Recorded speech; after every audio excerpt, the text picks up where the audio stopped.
bonjour à toutes et à tous.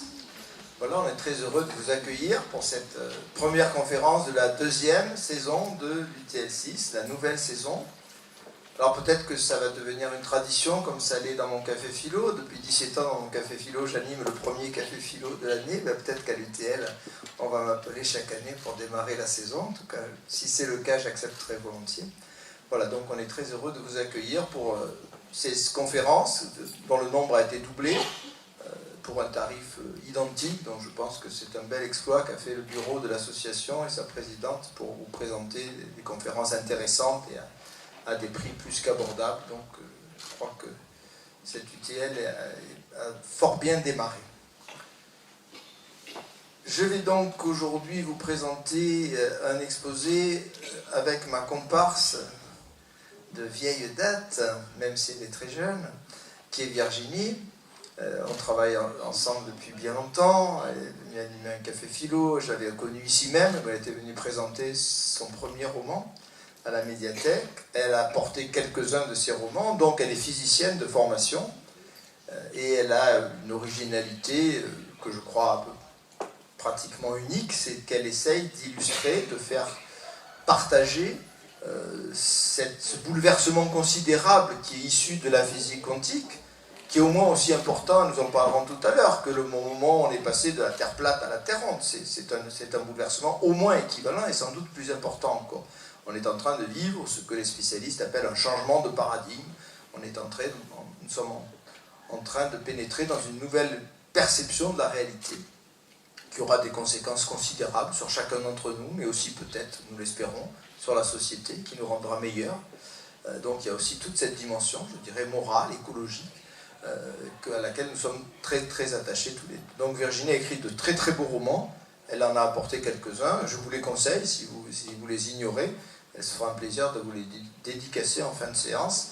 Ce sont de vrais romans, hein, c'est pas de l'épistémologie, c'est pas de la vulgarisation scientifique, ce sont de vrais romans, mais quand vous tournez la dernière page du livre, vous avez changé votre perception de la réalité.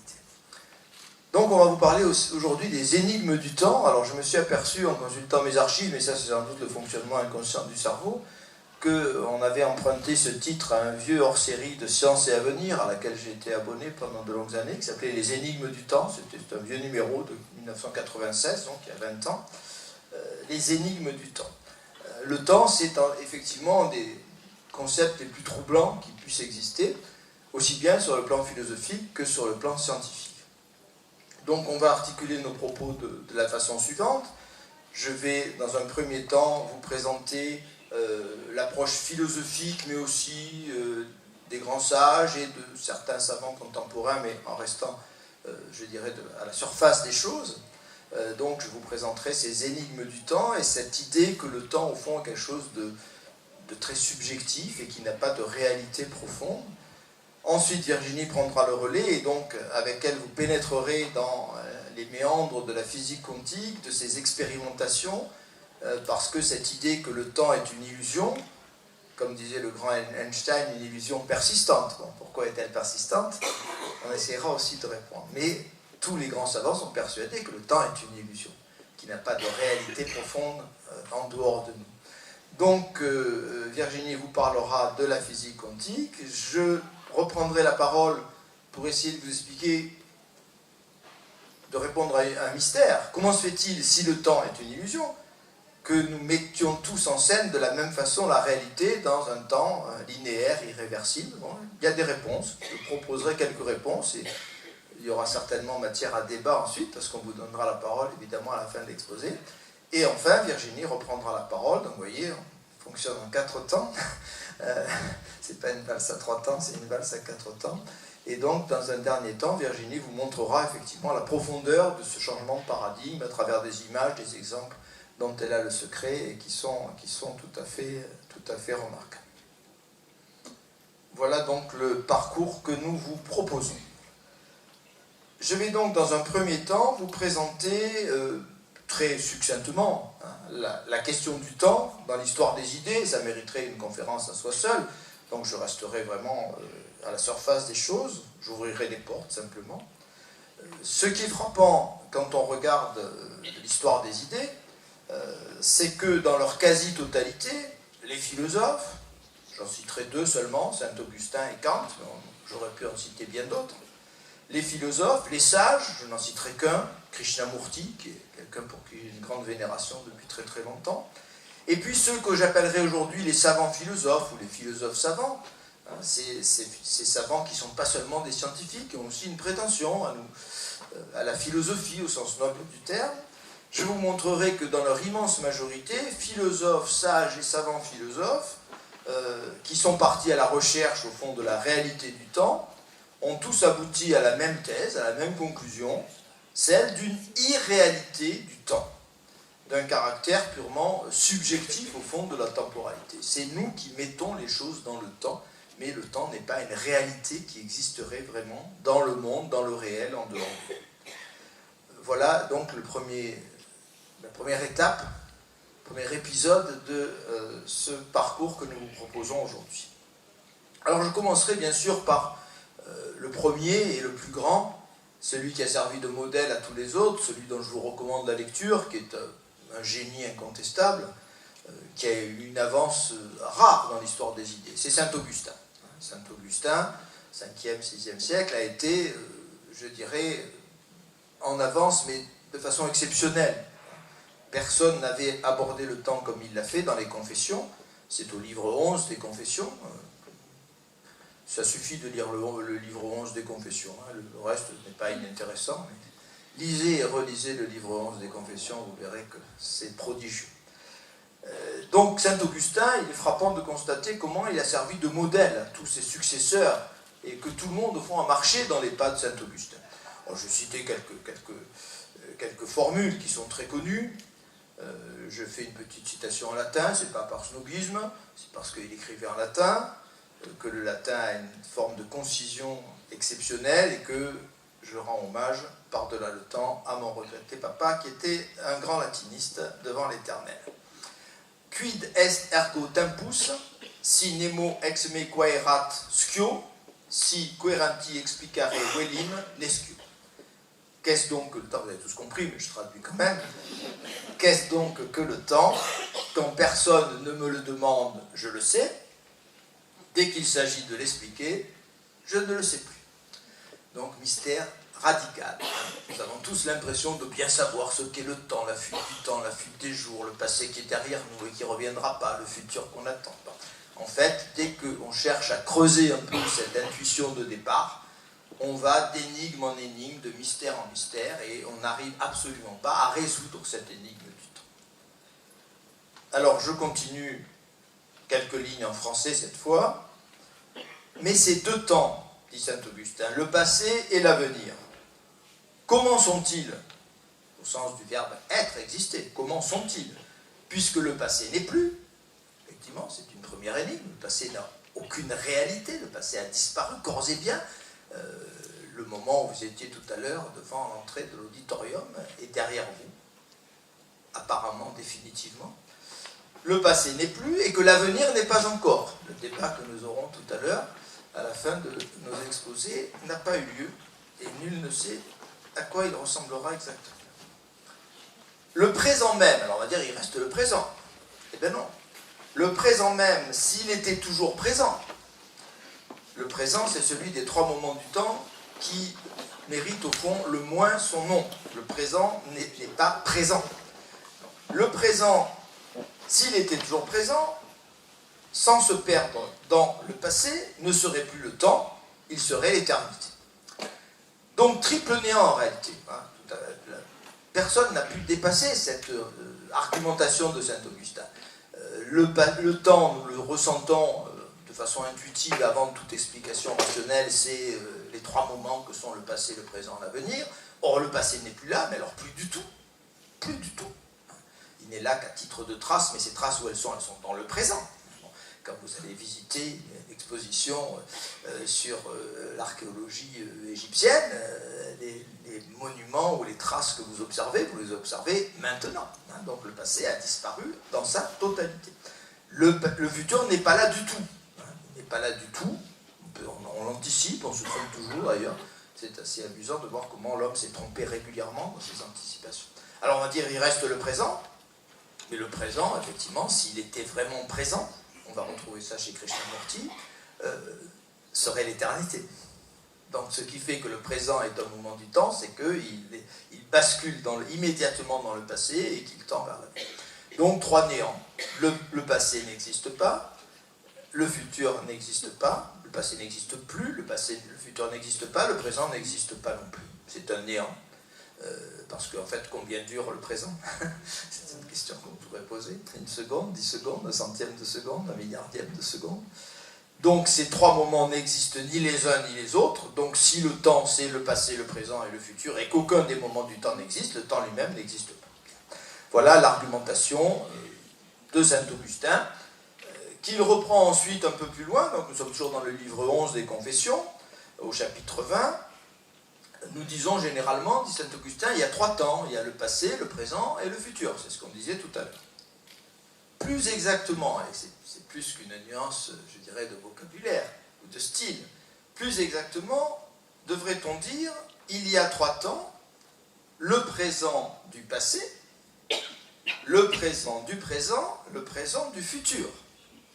Ces trois modes sont dans notre esprit et je ne les vois point ailleurs. Donc, effectivement, on ne devrait pas dire le passé, mais le présent du passé, puisque le passé n'existe que quand il est présent à ma conscience, quand je m'en souviens, quand je suis ici même, à l'instant même, devant une trace que j'estime relevant d'un passé qui n'existe plus.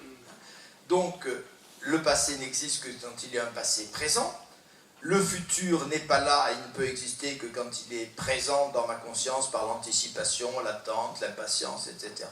Et le présent lui-même bascule soit vers le passé, soit vers le futur, et il n'est présent que par l'attention. Donc ces trois moments du temps existent en fonction d'attitude de la conscience, on va dire les choses comme ça, hein, de regard de la conscience. Je présentifie le passé, je présentifie le futur, et je présentifie même le présent, parce que si je ne présentifiais pas le présent, il serait l'éternité. Donc c'est moi qui présentifie les trois moments du temps, qui les temporalise en quelque sorte. Je temporalise les moments du temps. Il y a quelque chose qui n'est pas temporel et que je temporalise par l'acte de ma conscience. C'est tout à fait remarquable et on va retrouver ça exactement dans la physique quantique et chez les autres philosophes. Il y a un autre texte, je ne vais pas vous encombrer de texte un peu plus loin, qui est très beau, qui est l'exemple de la mélodie, qui sera repris par le physicien David Bohm et par quantité de grands savants. Je résume, hein, je ne lis pas le texte. Qu'est-ce qui se passe quand j'écoute une mélodie que je connais, ou quand je chante, quand j'entonne un chant que je connais, quand j'entonne le début du chant, tout est futur. Hein, je connais la suite, mais il n'y a pas de passé, puisque je n'ai pas encore commencé à chanter. Donc il n'y a que la dimension de l'avenir. Au fur et à mesure que je chante, un passé va se constituer. Hein, donc il y a un présent qui est le moment même où la note que je sors de mes cordes vocales, le passé, ce que j'ai déjà chanté, et le futur, ce que je vais chanter. Et remarquez au passage, et ce que dit David Bohm très remarquablement, parce qu'il reprend exactement le même exemple, que s'il n'y avait pas la présence du passé de la mélodie et la présence du futur de la mélodie, il n'y aurait pas de mélodie du tout. Qu'est-ce qui fait que la mélodie est une mélodie? C'est que précisément le passé n'a pas disparu complètement, il est présent dans ma mémoire, et que je relie ce passé au présent, et c'est pour ça que c'est harmonieux. Hein, sinon on serait devant une série de notes, et il n'y aurait aucune relation entre ces notes, et il n'y aurait aucune mélodie dans le chant que je serais en train de chanter ou d'écouter. Bien. Donc voilà l'exemple que j'ai envie de dire paradigmatique de saint Augustin, l'exemple du chant qui sera repris un petit peu par tous les penseurs, qui démontre là encore que c'est une attitude d'esprit, c'est un acte de la conscience qui va donner de la temporalité à quelque chose qui n'est pas nécessairement temporel. Je vais à présent évoquer aussi rapidement un second philosophe, plus difficile. Je vais essayer de le rendre le plus accessible possible en évitant de pénétrer dans des circonvolutions trop effrayantes. Il s'agit de Kant. Il s'agit de Kant au XVIIIe siècle, un philosophe très original sur cette question-là. Kant a fait de superbes démonstrations dans son premier grand livre, qui est peut-être son livre majeur, en 1781, qui est la critique de la raison pure. Kant est en débat avec les hommes de son temps, avec les grands philosophes, avec l'empiriste Hume en Angleterre, mais aussi avec tout le courant qui vient de Descartes. Donc il essaye de dialoguer avec les empiristes qui pensent que tout nous vient de l'extérieur. Nous sommes un peu comme des enregistreurs, tout nous arrive du dehors, et puis les idéalistes qui pensent au contraire que nous avons en nous un logiciel et tout un équipement pour comprendre le réel. Il va renvoyer dos à dos ces deux philosophies, et en particulier dans un passage difficile qui s'appelle l'esthétique transcendantale, l'esthétique au sens ancien, c'est-à-dire perception, il va mener sur le temps et sur l'espace, qu'il ne sépare pas. Ça aussi c'est très original et très en avance, c'est déjà Einstein. Il faut savoir qu'Einstein a lu Kant et qu'il a toujours dit qu'il en avait été profondément marqué. Donc, il se penche sur l'espace et le temps, et que va-t-il dire sur l'espace et le temps? Que ce sont des formes de la représentation. Bon, l'expression est un peu complexe, qu'est-ce que ça veut dire? Kant admet qu'un certain nombre de données, on dirait des data aujourd'hui, nous arrivent de l'extérieur. Je suis un être perceptif, je reçois. J'ai une sensibilité, quelque chose vient heurter ma rétine, mon nerf auditif, etc. Bien. Mais que se passe-t-il? C'est moi qui vais traiter en quelque sorte ces données, et en particulier qui vais les mettre dans l'espace et dans le temps. Quel est l'argument majeur de Kant? Alors, il y a toute une série d'arguments. Sur l'espace, il y a l'argument des mathématiques, etc. Bon, des découvertes qu'on fait sans expérimenter sur la dimension même de l'espace, la géométrie euclidienne. Bon. Tout ça est très complexe, je laisse tomber. Je vais simplement me pencher sur l'argument le plus intéressant pour nous de Kant. Quel est cet argument? Kant constate que chaque fois que nous sommes devant ce que nous considérons comme un objet extérieur, quelque chose que nous percevons, un être humain, un arbre, le soleil, la lune, la mer, bon, quel que soit l'objet que j'ai devant moi, la forme qui se donne à moi, cette forme, elle est toujours finie. Elle est toujours limitée. Je ne fais l'expérience que de choses limitées, qui ont un début et une fin. Donc si l'espace, ou plutôt oublions l'espace, si le temps était quelque chose qui nous arrivait de la réalité extérieure, si donc il était une réalité indépendante de nous, il aurait la même caractéristique que toutes les choses, toutes les formes qui nous arrivent de l'extérieur. Il serait lui aussi limité. Or, qu'est-ce que Kant constate? Et c'est évidemment un argument définitif, mais qu'il n'a pas totalement inventé, c'est que nous sommes incapables de nous représenter un espace limité ou un temps limité. Nous sommes absolument incapables. Sur l'espace, l'argument avait été donné par les épicuriens dans l'Antiquité.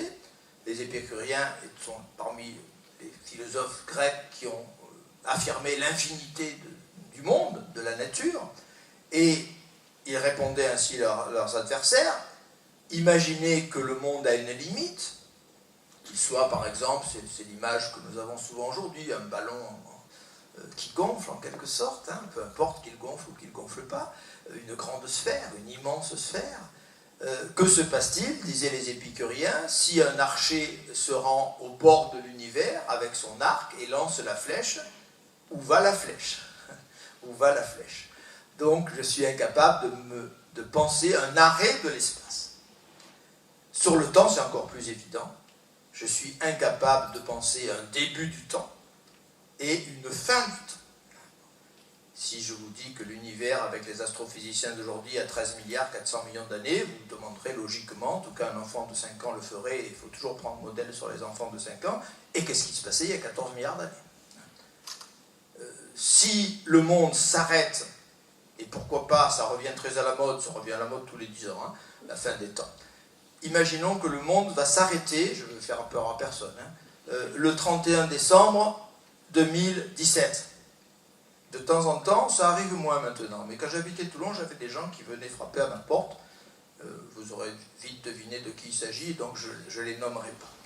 Et ils venaient m'annoncer la fin des temps. Et je disais, mais c'est pour quand? Alors ils me disaient, je ne sais pas, 2022. Alors, je dis, non, d'accord. Et en 2023, où est-ce qu'on réveillonne? Je ne les revoyais plus. Hein, je vous rends service en vous donnant ça. Ils ne reviennent plus. Vous dites ça, ils ne reviennent plus jamais. Bon.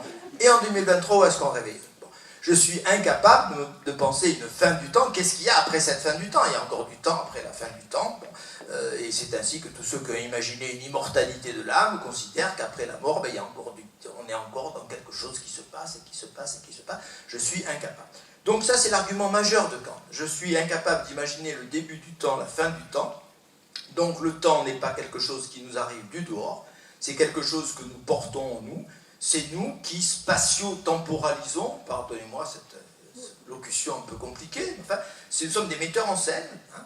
Une matière, des data nous arrivent de l'extérieur et nous mettons dans l'espace et dans le temps, nous opérons une mise en scène avec d'autres mises en scène certainement possibles, d'autres êtres vivants, d'autres intelligences, d'autres esprits mettent peut-être autrement en scène ces data que les savants repèrent en dehors de nous, les ondes, les atomes, etc., les molécules. Nous avons une mise en scène que nous n'avons pas choisie, hein, elle est mécanique, elle est spontanée, nous mettons en scène les choses de cette façon. Donc nous sommes très proches, au fond, vous allez le voir tout à l'heure en écoutant Virginie, avec Kant, de la physique quantique. On est assez proche de ce que les physiciens quantiques appellent la réduction du paquet d'ondes. Hein. On va parler du chat de Schrödinger tout à l'heure. Bon, quelque chose d'indécidable ou d'indéterminé est là, en dehors de moi, et c'est au moment où je me réfère à cet X mystérieux que je vais le transformer par ma conscience, par mon regard, et que je vais introduire de l'espace et du temps dans cette réalité, entre guillemets, une incertaine réalité, comme dirait le physicien d'Espagnol, qui n'est ni spatiale ni temporelle. Troisième étape de mon parcours rapide, les grandes sagesses. J'ai dit que je retiendrai un seul nom, qui est quelqu'un que je vous recommande, c'est une lecture extraordinairement stimulante, c'est Krishnamurti, qui est sans doute un des plus grands sages du XXe siècle. Il fait partie de ces grands sages de l'Inde, ce territoire énigmatique où il y a encore des sages exceptionnels. Krishnamurti a dégagé une sagesse à partir de réflexions qui sont proches, au fond, de celles de Saint-Augustin. Et je cite en particulier un de ses livres les plus remarquables, qui date de 1970, donc ça fait presque un demi-siècle maintenant, qui s'appelle La Révolution du silence. Si vous n'avez pas lu La Révolution du silence, je vous en recommande vivement la lecture. Je lis quelques lignes de La Révolution du silence. Seul est actuel le fait, F-A-I-T, le fait, l'actuel est le maintenant, et la pensée incapable de le rencontrer crée des images à son sujet. L'intervalle entre l'image et ce qui est la détresse que la pensée a créée. Et il conclut, voir ce qui est sans le hier est le maintenant est le silence du passé. Donc je vous renvoie à ces textes, il faut les lire, il faut les méditer, peut-être dans 4 ou 5 ans vous commencerez à les comprendre, quand vous aurez lu 250 000 fois cette phrase. J'essaye simplement de vous en faire entrevoir un tout petit morceau, que nous dit Krishnamurti, au fond, c'est nous qui, effectivement, la seule réalité, c'est le maintenant, et on retrouve Saint-Augustin, le maintenant n'est pas le temps, puisque le maintenant, c'est l'éternité. Si j'arrivais à rejoindre le maintenant, sans faire ce que nous faisons sans cesse, et là, je cite Jean-Paul Sartre, qui ne fait pas partie de mes philosophes préférés, chacun le sait, mais qui de temps en temps, il y a eu des illuminations. Bon. Que dit Jean-Paul Sartre à propos de la conscience? Il la définit ainsi, une célèbre définition de Sartre.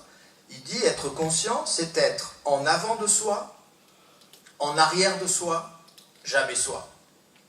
Que veut dire Sartre? Il veut dire qu'effectivement, maintenant, je ne suis pas tout à fait maintenant. Pour vous parler, je suis obligé de me souvenir de ce que j'ai dit depuis le début de mon propos. Je suis obligé d'être dans le futur, j'anticipe pour que mon propos ait un sens. Nous ne sommes jamais dans le maintenant. Hein. Alors certains sont dans une situation même de détresse, c'est pour ça qu'il emploie ce mot détresse. Hein. Certains sont vraiment exclusivement dans le passé, ils ressassent, ils ruminent, etc. D'autres sont presque exclusivement dans la dimension de l'avenir, ils attendent, ils sont toujours dans l'attente, dans l'espérance, donc toujours dans la déception, puisque quand les choses qu'on espère arrivent, elles ne sont jamais ce qu'on avait espéré, comme chacun le sait. Donc Krishnamurti nous dit entre les lignes que si nous arrivions à rejoindre le maintenant, on sortirait du temps. Ça s'appelle peut-être la méditation, pour ceux qui pratiquent la méditation. Vous savez que dans la méditation, à un moment, on vit quelque chose qui est un peu une sortie du temps. On n'est plus dans le temps. Hein, quand on arrête le flot des pensées qui nous tirent vers le passé ou vers le futur, hein, comme nous le faisons sans arrêt, spontanément, chacun d'entre nous, même quand on est de grands sages comme Virginie et moi, on fonctionne comme vous, hein, on est aussi tiré vers le passé et l'avenir. Mais si nous arrivions à nous situer totalement dans l'instant, on sortirait du temps et on se retrouverait dans une intemporalité qu'on peut appeler l'éternité. Enfin, dernière étape de mon parcours, je vais citer très rapidement, parce que là j'anticipe sur le précaré de ma charmante voisine, les savants philosophes ou les philosophes savants. Je vais en citer 3 seulement. Le premier que je cite, c'est Carlo Rovelli. C'est un excellent physicien italien, qui n'est pas très âgé, enfin par rapport à moi en tout cas, il est presque jeune. Il est né en 1956. Et il y a une très belle interview de Carlo Rovelli que je vous conseille sur Internet. Je le cite: on peut comparer le problème du temps à celui de la couleur. À la Renaissance, on a compris que la couleur n'était pas une propriété fondamentale de la matière. Mais même si les atomes n'ont pas de couleur, il fallait bien expliquer pourquoi nos yeux le perçoivent. Alors j'étais sensible à ce texte parce que vous savez peut-être que j'ai commencé un certain nombre de mes conférences sur ces mêmes sujets par le jaune de Schrödinger. Je projette un écran jaune et je demande à l'assistance où est le jaune. Ben, le jaune, il n'est pas dans votre corps, il est nulle part, le jaune. Il n'y a pas de jaune. Bon, et pourtant, je vois du jaune. Donc, c'est le même problème, dit Carlo Rovelli.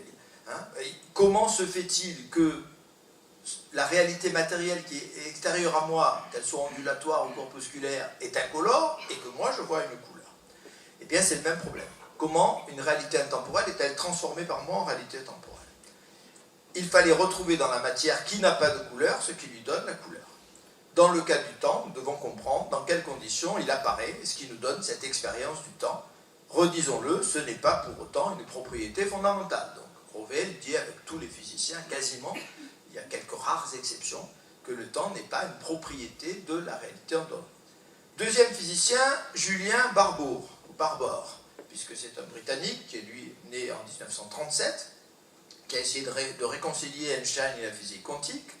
Je le cite là encore, très rapidement, je fais une coupe dans le texte, vous trouvez ça sur Internet très facilement. L'univers n'a pas besoin du temps, les objets sont là d'abord et le temps en est déduit après coup.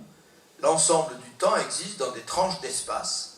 Notre passé est un autre monde ou une autre configuration possible de l'univers, c'est un autre maintenant. Donc le passé, c'est un autre maintenant, qui continue à exister. Donc il n'y a pas de temps, il n'y a que de l'espace d'une certaine manière. L'instant n'est pas le temps est dans l'instant.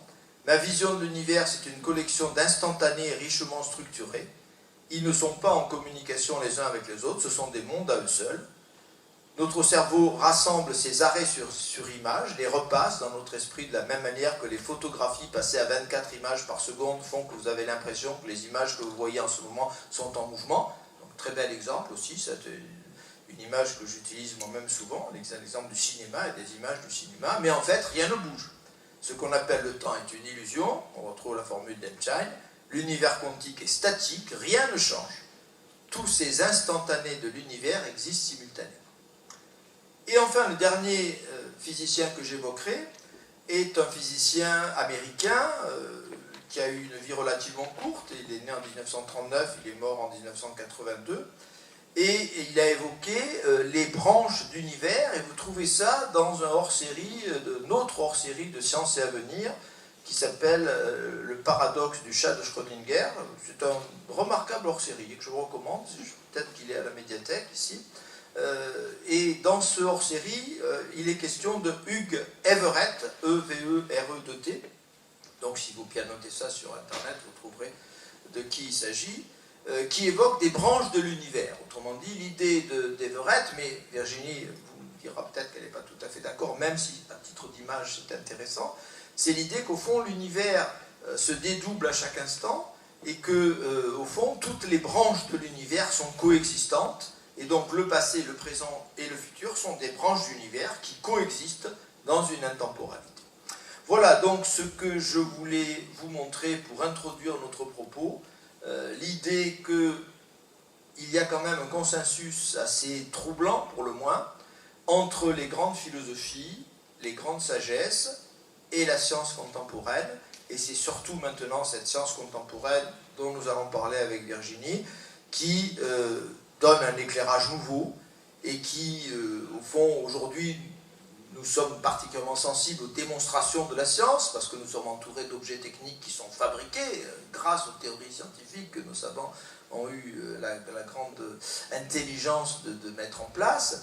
Donc on ne peut pas aujourd'hui, moi j'ai une expression que j'utilise régulièrement, qui est je n'ai pas déposé de copyright, mais enfin je pense qu'elle est à moi cette expression, j'ai créé l'expression scientifico-compatible. C'est-à-dire que je pense qu'on est dans un monde où la science et la technique est tellement omniprésente qu'une théorie qui serait complètement déconnectée des sciences et des techniques n'a guère de chance de pénétrer nos esprits et de modifier la réalité. Une théorie aujourd'hui, représentation doit être scientifico-compatible, c'est-à-dire non pas incluse dans les théories scientifiques, mais non contradictoire avec les grandes théories scientifiques. Voilà cette expression que je vous livre. Je crois qu'on a effectivement des représentations aujourd'hui qui vont toutes dans la même direction, et Virginie va maintenant vous montrer comment la physique quantique, c'est le passage royal pour pénétrer dans ces énigmes et approfondir ce que je viens d'explorer avec les philosophes, les sages et les savants philosophes. Donc Virginie, je te passe le relais. Merci. Voilà, avec cette belle introduction qui pose vraiment bien les choses, nous allons aller au cœur de la compréhension de notre conscience et voir justement comment c'est scientifico-compatible.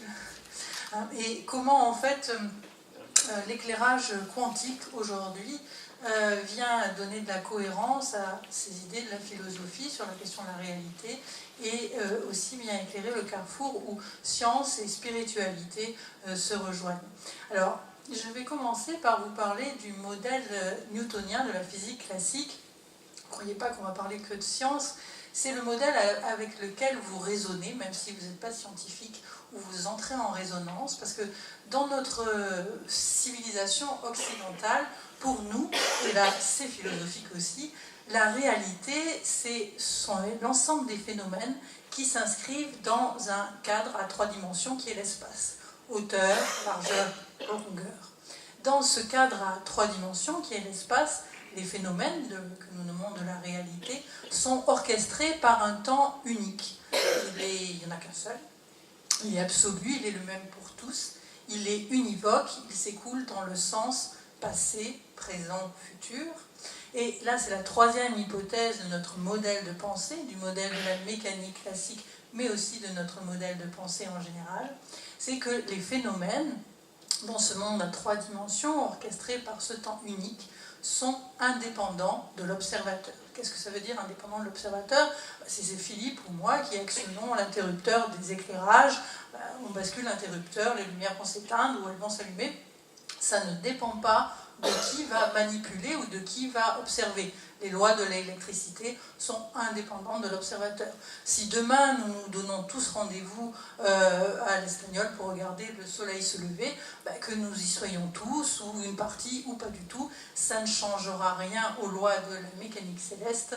Le soleil va se lever. Les phénomènes sont dits indépendants de l'observateur. Et donc nous, que nous soyons scientifiques ou pas, dans cette partie occidentale du monde, dans cette partie contemporaine, nous raisonnons toujours, souvent sans nous en rendre compte, avec ces 3 hypothèses de base de pensée, un espace à 3 dimensions, un temps unique et des phénomènes indépendants de l'observateur. Vous allez voir quand on va se poser des questions tout à l'heure que ces hypothèses remontent toujours, elles sont vraiment invisibles et pourtant elles structurent tout le temps notre pensée, nos raisonnements et nos résonances. Quand je veux dire nos résonances, c'est que sur ce modèle-là, nous percevons la réalité, nous traitons l'information que nous percevons de la réalité et nous concevons, nous conceptualisons le réel sur ces hypothèses-là. Mais depuis bien longtemps, mais pour ce qui est des idées célèbres et des savants célèbres, depuis Einstein, en fait, depuis une centaine d'années, depuis les années 1910-1920, on sait que ces 3 hypothèses n'arrivent pas à contenir toute la réalité. Alors Einstein, au début, c'était intuitif, puis ses idées, son intuition ont été validées par les expériences plus tard, par la science. Mais même depuis les 100 dernières années, où on a des moyens et de calcul et des moyens techniques en physique et en physique quantique, on s'est rendu compte, évidemment, qu'en allant au cœur de la matière, ou à des vitesses qui sont proches de celles de la lumière, eh bien, la réalité ne fonctionne pas comme dans notre quotidien ordinaire. Et que les hypothèses de pensée qu'on utilisait pour la définir ou la conceptualiser, 3 dimensions d'espace, un temps unique et des phénomènes indépendants de l'observateur, sont des hypothèses qui représentent un cadre trop étroit où la réalité ne peut pas être contenue. On sait donc depuis Einstein et depuis les physiciens quantiques qu'il faut rajouter des dimensions à la réalité pour la comprendre. C'est en fait, on a eu le modèle avec la Terre plate avant Galilée, puis après la Terre ronde, puis ensuite la physique newtonienne, puis ensuite la physique quantique, et puis dans 10 ans, 20 ans, on aura encore un autre modèle. Ce sont toujours des modèles gigognes qui essayent de représenter, de comprendre la réalité, mais qui sont en deçà de la réalité. Donc, en ce qui concerne le modèle newtonien, notre modèle, celui avec lequel nous raisonnons tous les jours et nous rentrons en résonance, 3 dimensions d'espace, 1 dimension de temps et des phénomènes indépendants de l'observateur, eh bien, nous sommes en dessous. Il a fallu rajouter, pour observer cette réalité, voir comment elle fonctionnait, beaucoup plus de dimensions à cette réalité. Les physiciens ne sont pas d'accord sur le nombre de dimensions. On a commencé par 6, par 8, par 12, par 18 avec la théorie des cordes, et maintenant certains physiciens vont jusqu'à dire qu'il y en a une infinité. Peu importe. Une chose sur laquelle ils sont tous d'accord, c'est que 3 dimensions d'espace et 1 dimension de temps, ça ne suffit pas. Donc pour nous, en tout cas pour moi, pour mon propos, je ne peux pas vous expliquer ni conceptualiser la réalité à 6, 8 dimensions. Mais par contre, et c'est là toute la teneur de mon propos, c'est qu'en réfléchissant sur la nature du temps, nous allons réfléchir à qu'est-ce que cela signifie philosophiquement, spirituellement, et pour trouver des solutions même scientifiques, qu'est-ce que cela signifie de passer d'un modèle de 4 dimensions à plus de 4. Je ne parle pas de 6, de 8, de 12 ou de 18, même pas de 5, mais de 4 à plus de 4. C'est-à-dire de s'élever au-dessus de notre modèle actuel de conception de la réalité avec ces 3 dimensions d'espace et sa dimension de temps. Alors, on va d'abord attaquer en fait la 4e dimension, on va essayer de prendre du recul et de la comprendre pour pouvoir s'élever au-dessus, et cette dimension, c'est celle du temps. Et elle a été bien grignotée, elle a été bien mise à mal déjà il y a plus d'un siècle, même avant avec la physique classique, mais particulièrement avec Einstein, il y a une centaine d'années. Vous avez peut-être tous entendu parler des jumeaux d'Einstein.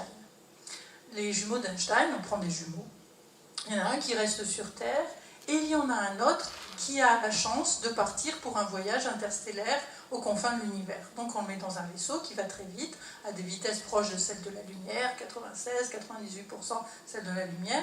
On le fait voyager quand même pendant plusieurs années, parce que l'univers c'est grand, et même s'il va vite, il lui faut du temps.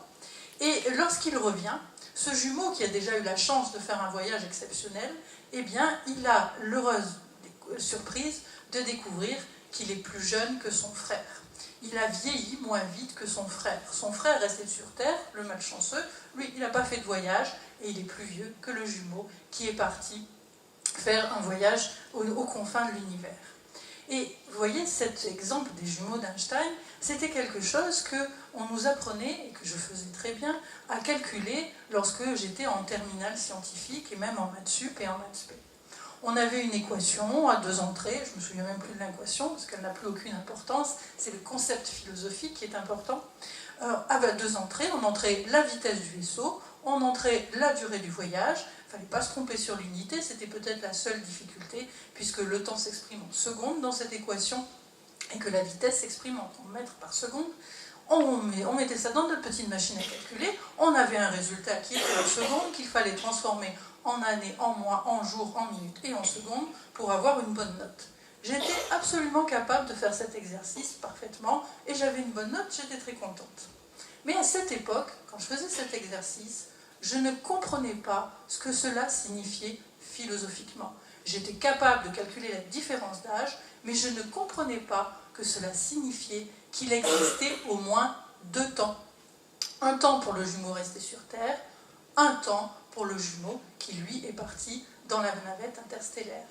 En fait, cet exemple était en train de nous montrer que le temps n'est pas unique. C'est la première égratignure qu'on va porter à notre image du temps, ce temps que l'on considère, que l'on conceptualise et que l'on vit comme un rail immuable, absolu, que nous partageons tous. Donc il existe, et Einstein nous le montre, et la science a pu le prouver, ensuite il existe non pas un temps, mais une infinité de temps. Autant d'observateurs que de jumeaux, que de personnes. Le temps est relatif à l'observateur. Et quand on dit cette phrase d'Einstein, mais tout est relatif, c'est ce que l'on veut dire.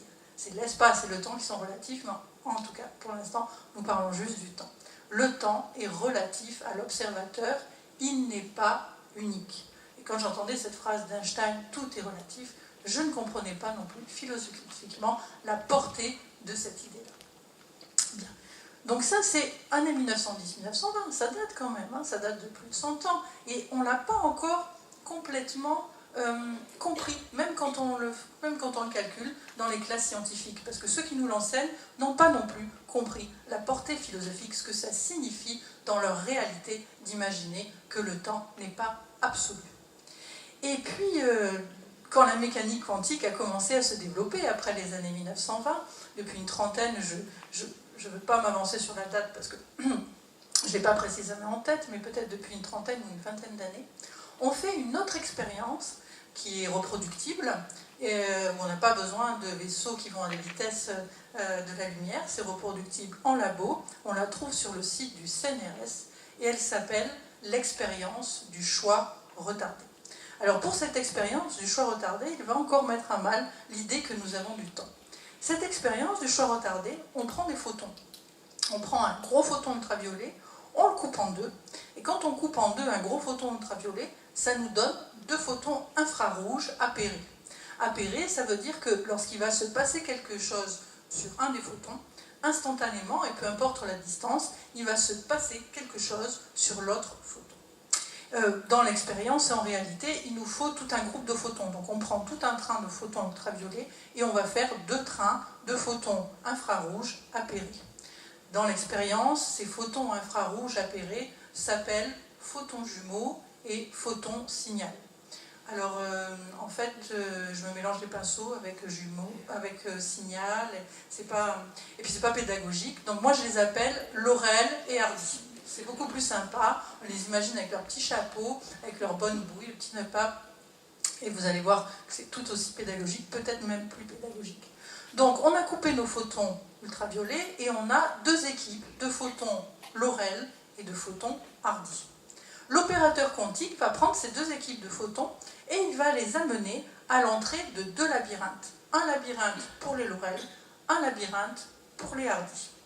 Il va envoyer les photons Laurel et les photons Hardy en même temps dans leurs labyrinthes respectifs. Pour les Laurel, je vous décris le labyrinthe, c'est un petit labyrinthe. Ils ont un chemin très court avec à l'intérieur de ce labyrinthe 2 chemins, 2 choix. Ils ont le choix entre un chemin qu'on va appeler A et un chemin qu'on va appeler B, mais un chemin court. Et puis, sur cette partie du labyrinthe, il y a un couvercle, c'est-à-dire qu'une fois que les Laurel seront lancés dans le labyrinthe, on ne pourra plus voir ce qu'ils y font. Dans la partie des Hardy, par contre, on a un très très très long labyrinthe, qui est 8 ou 10 fois plus long que celui des Laurel. Et ils vont avoir aussi, les Hardy, 2 chemins. Un chemin qu'on va appeler A' et un chemin qu'on va appeler B'. Ils auront le choix entre le chemin A' et le chemin B'. Les photons vont circuler à la même vitesse, c'est-à-dire la vitesse de la lumière. Donc comme on va les envoyer en même temps dans leur labyrinthe respectif, les Laurel, puisqu'ils ont un chemin tout court, vont arriver à destination avant les Hardy. Jusque-là, vous me suivez? Bien. Lorsque l'opérateur envoie son équipe de Laurel et son équipe de Hardy, nos petits Laurel, ils s'en vont, on ne voit pas ce qu'ils font parce qu'ils sont sous un couvercle. Ils vont choisir le chemin A, puis c'est des moutons, hein, ils vont tous choisir le chemin A ou tous choisir le chemin B, et on ne va pas savoir, nous, lequel ils auront choisi de chemin. Par contre, on aura un signal qui nous diront on est arrivé au bout de notre chemin. Quand ce signal va apparaître, on a toujours les Hardy qui courent, parce qu'eux, ils ont 8 ou 10 fois plus de distance à faire. L'opérateur, qui a le signal que ces Laurel sont arrivés, mais il ne sait pas s'ils sont arrivés en A ou en B, l'opérateur va décider d'intervenir ou de ne pas intervenir sur le chemin des Hardy. S'il intervient, vous imaginez ça un peu comme un flipper, s'il intervient, ça va les obliger à aller dans le chemin A'. S'il n'intervient pas, ils seront contraints d'aller dans le chemin B'. Alors imaginons que l'opérateur quantique, c'est un mec du CNRS quand même, il se dit, bon allez, on est en train de m'observer, là il y a tout un groupe qui est en train de m'observer, donc je vais intervenir. Il y va avec sa gomme quantique, il intervient, il contraint tous les Hardy à aller en A'. Les hardis arrivent, sont tous positionnés en A'. À ce moment-là, l'opérateur quantique soulève le labyrinthe des laurels et il s'aperçoit que tous les laurels sont installés en A. Tiens, vous le savez avant?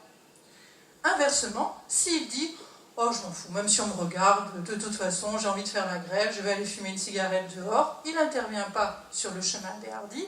Donc, le chemin des hardis, avec les petits portes de flipper, là, ils vont tous se retrouver en B'. Puis s'il rentre d'avoir fumé sa petite cigarette et qu'il revient, qu'il voit que tous ces hardis sont en B', il soulève le couvercle du premier labyrinthe et il va s'apercevoir que tous les laurels sont en B. Et là, la phrase est d'importance. En fait, pour l'opérateur quantique, les laurels auront su avant ce qui va se passer après pour les hardis.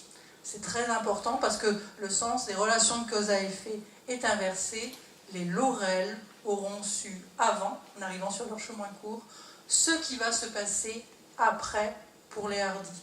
D'où le nom de l'expérience du choix retardé. C'est-à-dire qu'on a lancé l'expérience, les laurels sont arrivés, l'opérateur décide de faire son choix. J'interviens, ils iront en A', j'interviens pas, ils iront en B', il fait un choix retardé.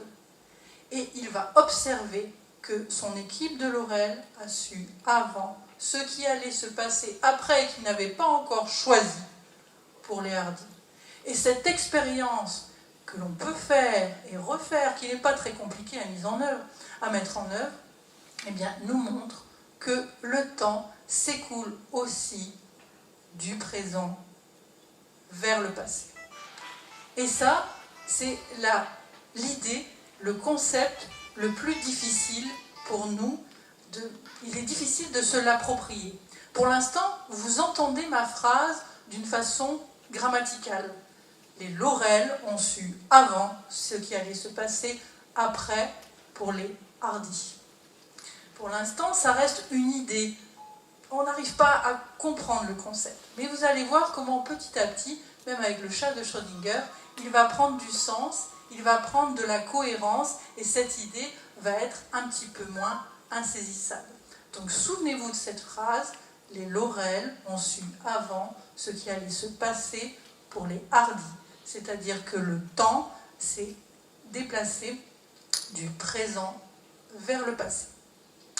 Alors, quand on parle de physique quantique, on est obligé, c'est incontournable, de parler du chat de Schrödinger. Vous avez sûrement entendu parler de ce fameux chat qui est vivant et mort à la fois. Alors à l'époque de Schrödinger et à l'époque de ce hors-série, évidemment, encore plus à l'époque de Schrödinger, on se souciait peu de la souffrance animale. Donc faire mourir un chat dans une boîte parce qu'on cassait une petite fiole d'arsenic, ça ne dérangeait personne et ça ne choquait personne. Je suis végétarienne pour ma part, donc la souffrance animale c'est important pour moi. Donc dans mon exemple, je ne vous parlerai pas de chat vivant et mort, mais d'un pelage différent, d'un chat blanc et tigré. Mais au niveau pédagogique, c'est tout aussi bien, croyez-moi. Donc, si on voulait faire l'expérience du chat de Schrödinger, à ce moment de notre exposé, eh bien, je demanderais à un opérateur quantique de nous donner une boîte à chat de Schrödinger. Il viendrait, il déposerait la petite boîte à chat de Schrödinger sur la table, et l'expérience consisterait à soulever le couvercle de la boîte pour en laisser sortir le chat. Donc on imagine l'opérateur quantique avec sa petite blouse blanche, là le même qu'avec les photons Laurel et Hardy, il nous pose la petite boîte et je demanderai à Philippe de soulever le couvercle de la boîte pour en laisser sortir le chat. Imaginons que Philippe soulève le couvercle de la boîte et pour fixer les idées, il en sort un beau chat blanc au pelage angora. Rien d'extraordinaire, rien de quantique dans cette expérience. Et c'est là qu'elle devient quantique, c'est que Philippe, comme il est d'une galanterie extrême, me dirait « Mais non Virginie, c'est la partie de l'exposé, c'est ton chat de Schrödinger, je te laisse soulever ce fameux couvercle. » Donc, je soulèverai moi le couvercle de la boîte à chat de Schrödinger et il en sortirait, pour fixer les idées, un chat au pelage tout tigré. Et évidemment, je précise qu'il n'y a ni double chat, ni double fond dans cette boîte. Et ça, ce n'est pas logique. Parce que dans notre logique, dans notre quotidien ordinaire, il ne peut sortir de cette boîte qu'un seul et même chat, celui qui a été placé auparavant. C'est le fait que le temps est un rail unique qui fonctionne dans le sens passé, présent, futur, qui fait que l'opérateur quantique met un chat, il met un charou pour nous embêter, parce que moi j'ai dit blanc et tigré, il amène, que ce soit Philippe, que ce soit moi, ou que ce soit vous, ça sera le chat qui a été placé auparavant. Et là, on voit comme les deux hypothèses de notre conception du réel, qui sont un temps unique, univoque, qui s'écoule uniquement dans le sens passé, présent, futur et absolu, est liée au fait que les phénomènes sont indépendants de l'observateur. C'est parce que les choses ont été préprogrammées au passé qu'au présent de l'expérience, peu importe qui observe, peu importe qui manipule, le résultat ne dépendra pas de l'observateur de l'expérience. Ça va dépendre de celui qui a préparé l'expérience.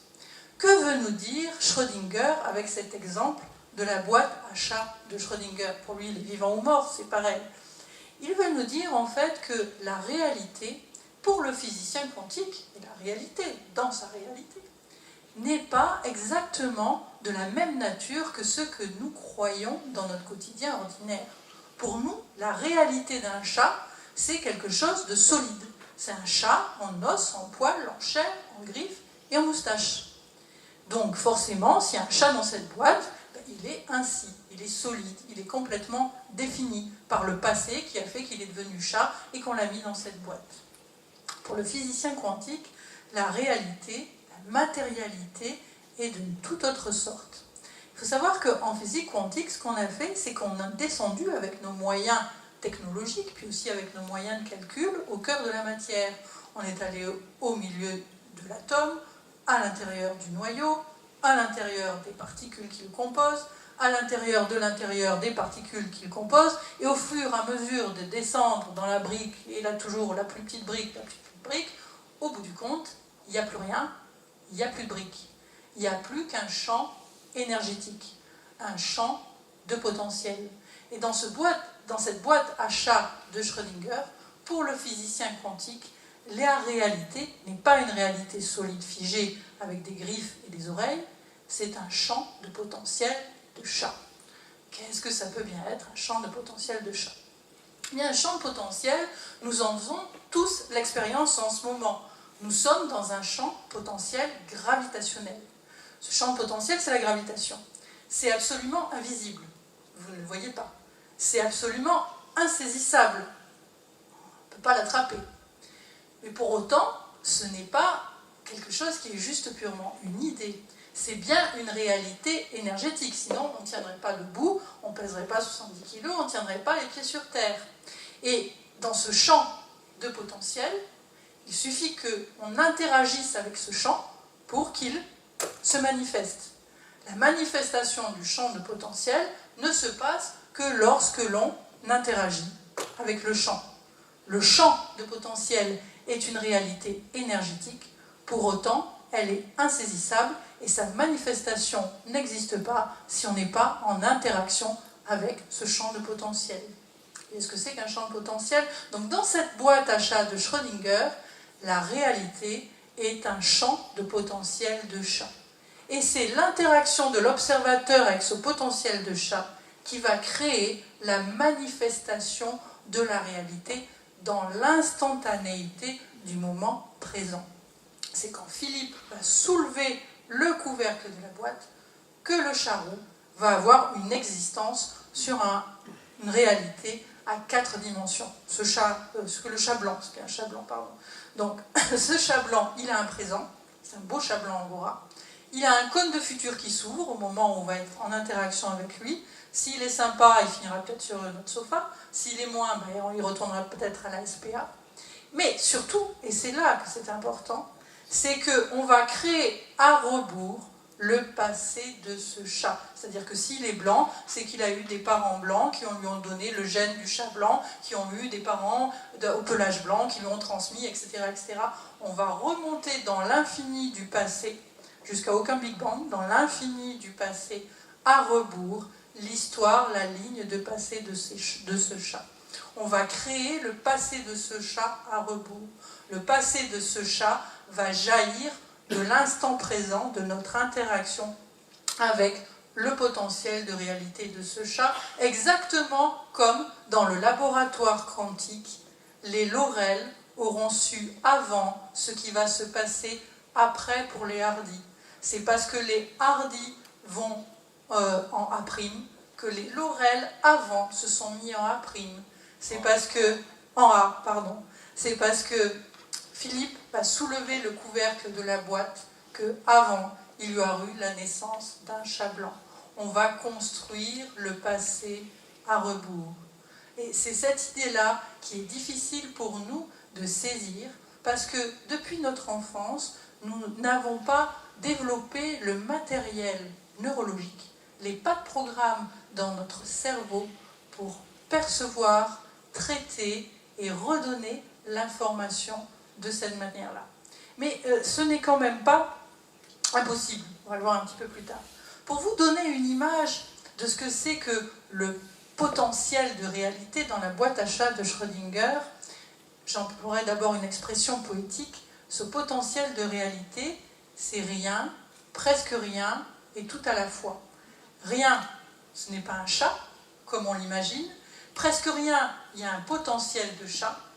Tout à la fois, il y a tous les chats possibles et inimaginables, ça va dépendre de qui va ouvrir la boîte. Et dans votre imagerie, vous connaissez déjà cette image-là. C'est la lampe d'Aladin.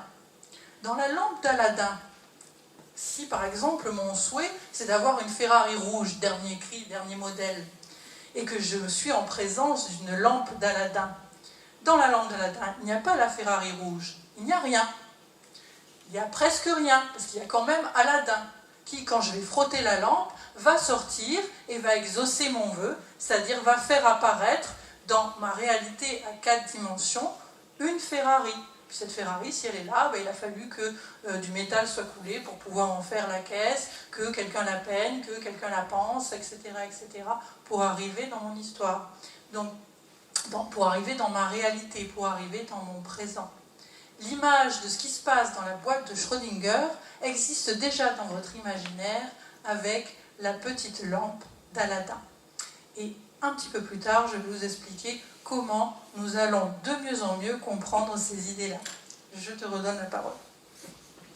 Bien, j'espère que la tête ne vous tourne pas trop. Je crois que Virginie vous a déjà ébranlé considérablement votre conception du temps ou de la réalité newtonienne avec ses 3 dimensions d'espace, son temps linéaire et irréversible et sa réalité indépendante des observateurs. Je crois qu'aujourd'hui on a toutes les raisons de remettre en cause ce modèle qui a fonctionné et qui peut encore fonctionner. Mais nous sommes en train de découvrir que ce modèle n'est pas suffisamment vaste pour faire pénétrer à l'intérieur de ce modèle une quantité d'expérience, d'expérimentation, d'observation, etc. Alors, dans un 3e temps, je vais peut-être anticiper sur ce que Virginie vous dira dans le 4e temps de l'exposé. Je vais essayer de répondre à une objection qui est peut-être l'objection majeure, mais il y aurait d'autres objections. Peut-être vous allez tout à l'heure émettre vous aussi des objections, et on compte sur vous. Et c'est dans le dialogue que les choses avancent. On va faire une sorte de raisonnement par l'absurde. Accordons aux philosophes dont j'ai parlé tout à l'heure, en début d'exposé, accordons à Virginie et aux physiciens de la théorie quantique que le temps n'est pas cette réalité unique, cette dimension passé, présent, à venir, que le présent peut déterminer le passé, qu'en faisant sortir un chat blanc de la boîte de Schrödinger, je crée tout le passé de ce chat, tous les ancêtres de ce chat et tout l'univers qui a permis à ce chat d'apparaître. Bon, accordons cela. Ça s'appelle un raisonnement par l'absurde en philosophie ou en sciences ou en mathématiques, c'est bien connu. Reste quand même une interrogation majeure. S'il est vrai que c'est nous qui créons ce temps linéaire, c'est notre création, c'est la création de notre conscience, ce que déjà pensait Saint-Augustin il y a 15 siècles, ce que pensent aujourd'hui les physiciens quantiques. Une question majeure se pose, comment expliquer le fait que nous créons cette apparence du temps plutôt qu'une autre, cette apparence qui est une apparence en même temps assez négative, puisque c'est le temps qui passe, c'est le temps qui nous fait vieillir, c'est le temps qui nous précipite vers la mort, on va dire, mais est-ce que nous ne sommes pas un peu masochistes? Nous avions la possibilité de créer X représentations de la temporalité, donc de vivre dans X temps différents, et nous décidons de vivre dans le temps le plus douloureux, le plus négatif, celui dont tout le monde souffre et celui que tous les poètes sur lequel tous les poètes ont pleuré depuis la nuit des temps précisément. Bien. Donc c'est effectivement une objection majeure. Pourquoi est-ce cette apparence qui est la plus inquiétante, la plus douloureuse, celle qui déclenche nos angoisses, que nous créons, puisque si Kant a raison, ou Saint-Augustin, ou la physique quantique, c'est nous qui sommes les metteurs en scène de cette réalité temporelle, c'est nous qui mettons dans ce temps linéaire irréversible les données que nous rencontrons tout au long de notre existence, y compris d'ailleurs notre propre corps aussi. Hein, bon, parce que je suis pas l'observateur des corps extérieurs, je suis aussi l'observateur de mon propre corps, directement en me regardant dans la glace, et donc je mets aussi mon propre corps dans ce temps-là. Et comme chacun d'entre vous, je vois les dégâts du temps sur mon visage, sur mon corps, et tout ça est extrêmement douloureux. Donc voilà l'objection majeure, qu'est donc cet être humain pour situer dans un temps linéaire irréversible la réalité et sa propre réalité, alors que d'autres représentations seraient possibles. Alors je vais apporter 3 réponses, elles sont très, très succinctes, elles sont surtout destinées à déclencher le débat avec vous tout à l'heure, mais je pense qu'il y a au moins 3 réponses à cette objection. La première, c'est qu'il n'est pas exact d'affirmer que l'apparence classique, banale, usuelle du temps, de la flèche du temps linéaire irréversible, est la seule apparence qui nous soit donnée. C'est pas exact du tout, si vous regardez bien les choses. Que ce soit l'apparence la plus habituelle, c'est incontestable. Que ce soit la plus fréquente, c'est incontestable. Ce qu'il faut se demander, c'est est-ce qu'il est rationnel? Et ça, c'est un reproche qu'on peut faire à la science classique, peut-être moins à la science actuelle. Est-ce qu'il est rationnel de ne s'intéresser qu'aux faits les plus fréquents? Notre science, elle est statistique fondamentalement. Il faut qu'un phénomène soit reproductible. C'est ce que j'enseignais à mes étudiants quand je faisais un cours d'épistémologie. La science fonctionne sur la reproductibilité, sur la répétition. Donc il faut que des phénomènes soient reproduits et reproductibles une infinité de fois pour qu'on pense avoir trouvé une loi de la nature, etc., qui se dégage de l'observation de ces phénomènes. Mais c'est notre conception de la rationalité. Mais de même que on peut changer de paradigme, on peut changer aussi de conception de la rationalité. Bachelard l'avait fait à son époque. Est-ce que si un fait se produit très rarement, et même à la limite se produit une seule fois, mais que ce fait soit incontestable, et qu'il suffise à détruire les représentations que nous avions jusqu'alors, est-ce que ce fait n'est pas à prendre en compte? Pourquoi faire toujours confiance au nombre et à la quantité? Donc je voudrais vous montrer, c'est une première réponse, que nous avons d'autres expériences du temps que ce temps linéaire irréversible. Nous faisons tous, plus ou moins, certains peut-être plus que d'autres expériences de la temporalité qui sont niées du fait de leur rareté, qui sont considérées comme irrationnelles, comme un peu inquiétantes même, mais que la raison, au sens qu'il faut donner à ce terme, nous oblige à prendre en compte. Je vais prendre quatre expériences. On pourrait sans doute en trouver davantage. C'est les 4 qui me sont venus à l'esprit. Première expérience, bien connue, sur laquelle les philosophes ont souvent réfléchi, l'expérience du sentiment de déjà vécu, qu'on appelle d'un mot technique la paramnésie. Ça vous est tous arrivé, vous êtes à table avec des amis, ou vous êtes devant un paysage et vous avez l'impression que vous revivez quelque chose, que vous avez déjà vécu cette soirée, que vous avez déjà rencontré cette personne, que vous avez déjà vu ce paysage dont pourtant votre mémoire vous dit que jamais vous ne vous êtes trouvé devant ce paysage. Bon. Alors il y a des explications qui sont très très fragiles, neurologiques, que je trouve tout à fait superficielles et qui ne rendent pas compte du phénomène. Bon, voilà une première expérience banale, qui n'est pas si rare que ça, où effectivement je me trouve devant le présent, comme si ce présent n'était pas un présent, comme si ce présent était quelque chose qui avait déjà été vécu. On n'est plus dans le temps irréversible, on est dans une sorte de retour. On a le grand Baudelaire qui a exprimé ça magnifiquement. J'ai habité longtemps sous de vastes portiques que les soleils marins briller de mille feux, etc. Je vous renvoie à la suite.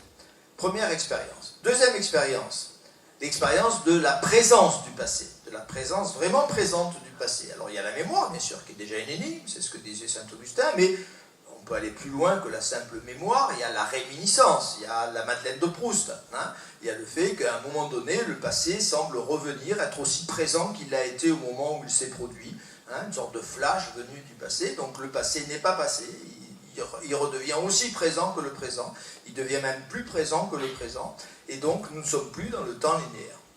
Troisième expérience, les expériences de la prévision, de la prémonition, qui sont difficilement contestables. Sans doute y a-t-il beaucoup d'abus ou beaucoup d'escroqueries au niveau de la voyance extra-lucide, mais si on est rationnel au sens où moi j'entends l'idée de rationalité, nul ne peut contester que certains individus ont eu des prévisions, c'est-à-dire ont eu des visions de l'avenir qui se sont avérées exactes, c'est-à-dire que le futur n'était pas ce futur, ce néant dont parlait saint Augustin, il était un présent visible, il était un présent observable, et on a des descriptions stupéfiantes de ce futur chez un certain nombre d'auteurs, d'écrivains et d'individus de la vie de tous les jours. Donc là aussi, le futur est présent, on n'est plus dans cette attente du futur. Quatrième expérience, l'expérience de l'arrêt du temps, de l'arrêt de l'instant, des temporalités dont parlait Virginie tout à l'heure. Il y a un exemple qui est très célèbre, qui est très souvent cité, c'est un aviateur américain pendant la Seconde Guerre mondiale, vous trouvez ça partout dans la littérature de ce type, qui décolle du porte-avions américain, et l'avion il y a une avarie, l'avion va se scratcher dans la mer, il va peut-être mourir dans l'accident, et il a raconté, il a écrit ses mémoires, il y a des pages célèbres à ce sujet, que ça a duré 2 secondes, l'instant où il a fallu qu'il fasse une manœuvre, soit qu'il s'éjecte, enfin que sais-je, je ne me rappelle plus les détails, peu importe, c'est secondaire, et ces 2 secondes où il a dû réagir pour trouver la solution au problème, il les a vécues comme si elles duraient une demi-heure. Donc il avait tout le temps, tout était au ralenti, le temps s'est ralenti, il a eu le temps de comprendre ce qui se passait, il a eu le temps d'agir, d'appuyer sur telle manette ou sur telle autre, etc. Il s'est trouvé dans un temps différent, dans une temporalité différente. C'est pour ça que l'exemple du cinéma est un exemple privilégié, je le disais tout à l'heure, l'exemple du ralenti. Là aussi on est devant l'énigme du temps. Bon, vous savez que pour avoir des images au ralenti, il faut filmer en accéléré. C'est déjà troublant ça quand même. C'est en filmant en accéléré qu'on a un film au ralenti. C'est au contraire quand on ne savait pas filmer rapidement qu'on avait les films saccadés des premiers films de notre cinéma. Voilà, donc on a une première réfutation de l'objection. Il est faux de dire que nous faisons une seule expérience, celle d'un temps linéaire, unique et irréversible. J'ai cité 4 exemples, je vous ai évité un 5e exemple parce que je le connais trop et j'ai peur de me laisser déraper et que vous soyez là encore à 23h ce soir, mais je le signale quand même par respect pour cet immense philosophe qui a vécu cela, c'est Frédéric Nietzsche, hein, qui j'ai consacré un livre entier qui s'appelle L'individu éternel, qui va être réédité cette année chez Vrin, à ma grande joie, parce que ce livre a 25 ans déjà, et Nietzsche a vécu, et j'ai essayé d'interpréter avec beaucoup d'audace, parce qu'il fallait un peu de culot, personne ne l'avait fait avant moi, j'ai essayé d'interpréter ce que Nietzsche avait vécu au bord du lac de Sils Maria en 1881, en août 1881, où il a dit qu'il a vu l'éternel retour. Bon, qu'est-ce que ça veut dire voir l'éternel retour? Bon, je ne vais pas vous expliquer ça maintenant, puis vous avez qu'à lire mon livre.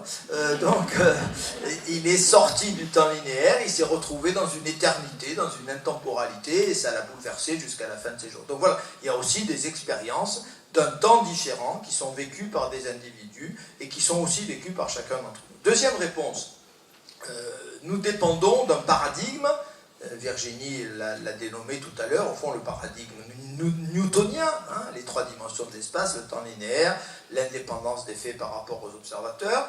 Nous dépendons d'un paradigme dans lequel baigne notre culture, parce que notre représentation du monde, c'est les limites au fond de notre individualité. On aime être des individus et différents des autres, mais on n'est quand même pas tous si différents que ça les uns des autres, parce que nous sommes membres d'un collectif, nous sommes membres d'une culture, nous sommes membres d'une civilisation, nous appartenons à une histoire. Donc la façon dont je vois les choses, même si je prétends et si j'ai la prétention d'être un individu unique et exceptionnel, elle n'est pas tout à fait propre. Hein. Elle m'a été transmise à travers le langage, à travers l'éducation, à travers la culture, à travers l'art, etc. Nous sommes aussi façonnés par notre milieu, sans donner forcément raison aux thèses des sociologues, mais nous dépendons quand même en grande partie de tout cela.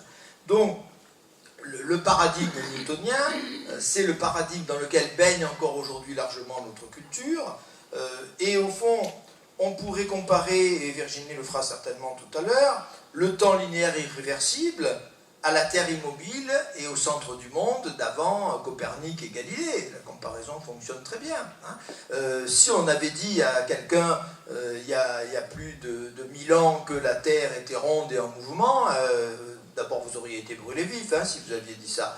Le malheureux qui a dit que l'univers était infini, il a été brûlé vif, il s'appelait Giordano Bruno, hein, comme mémoire à son heure et à son génie. Il faut quand même se rappeler, parce qu'il ne faut pas trop rouler des mécaniques quand on entend parler de certaines dérives actuelles, en Occident et en Europe et à Florence, on brûlait vif les individus qui en 1600 disaient que l'univers était infini. Donc il faut quand même se regarder un peu en face aussi. Hein.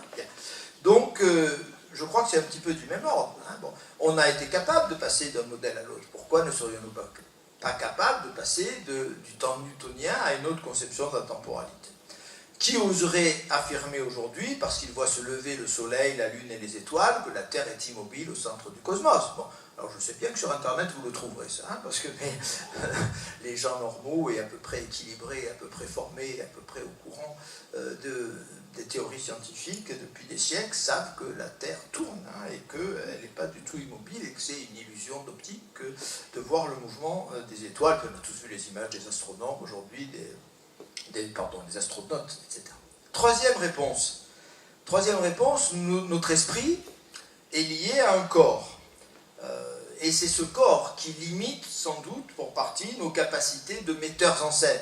Je reprends l'expression que j'ai utilisée pour vous parler de Kant. Et là aussi on peut faire la comparaison avec la couleur au fond. Je reprends l'exemple qui m'est cher du fameux jaune de Schrödinger. Bon. Quand une certaine longueur d'onde frappe ma rétine, vous et moi voyons du jaune. Bon. Nous ne sommes pas capables de voir autre chose à partir de ces vibrations. Par contre, nous savons parfaitement que les bovins, par exemple, voient du gris. Hein. Ils voient en noir et blanc, ces pauvres bêtes. Hein. J'ai les larmes qui coulent quand je prends le TGV pour Paris, en voyant tout au long de la Bourgogne des TGV, des bovins, et en me disant, ils voient le TGV en noir et blanc. Hein.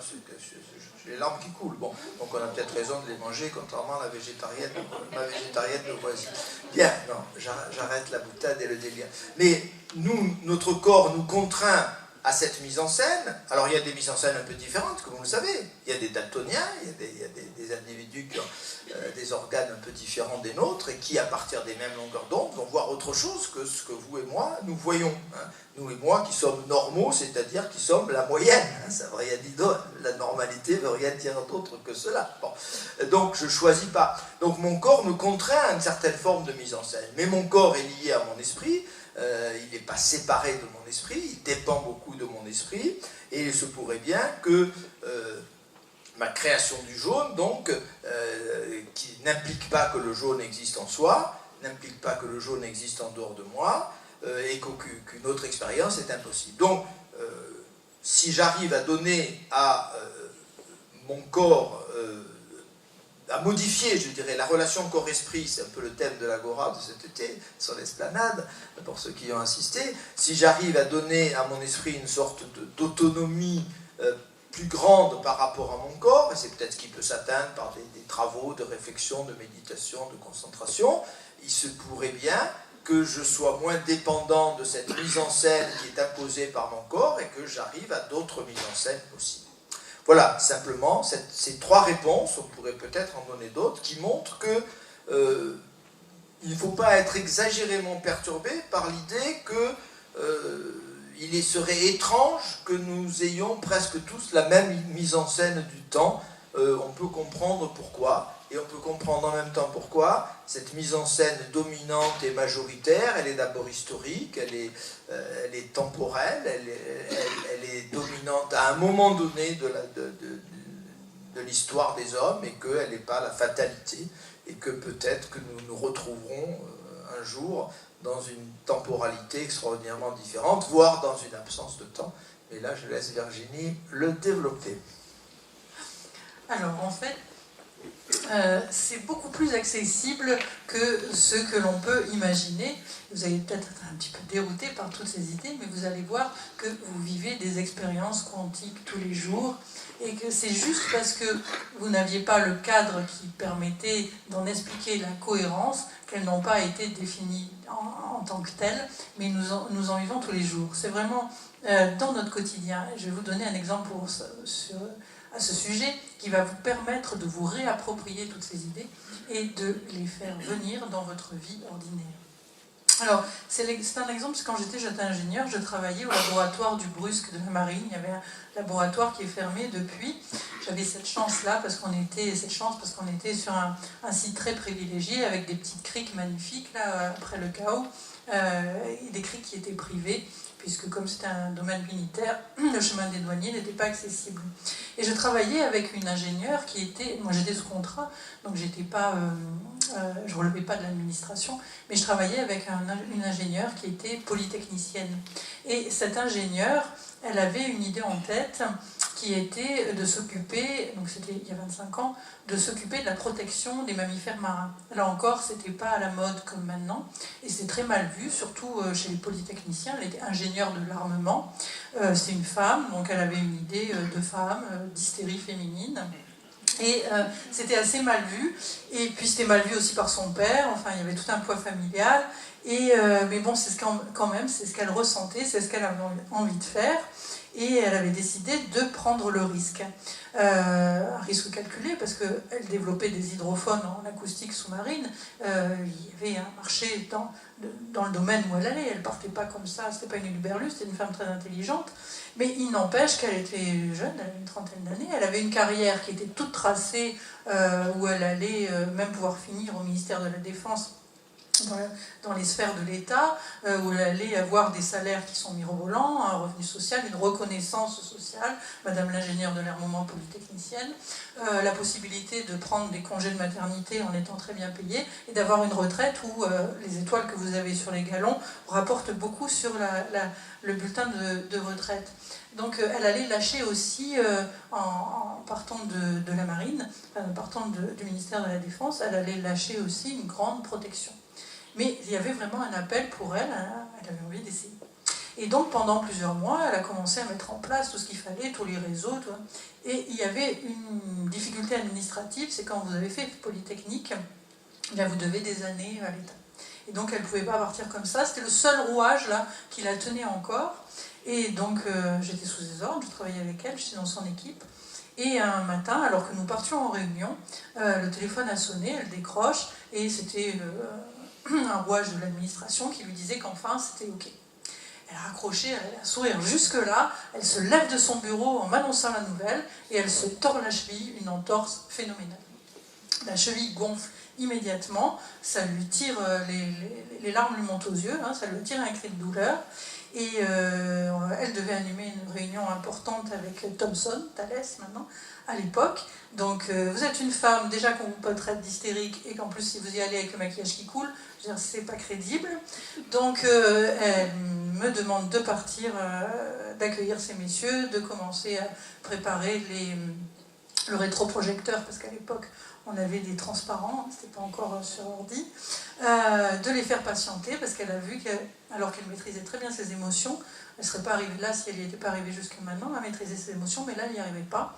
Et elle avait vraiment besoin de pleurer, donc elle ne voulait même pas que je sois là pour le voir. Donc je m'en vais avec mon petit dossier. Et puis, elle me racontait ce qui s'est passé plus tard, évidemment.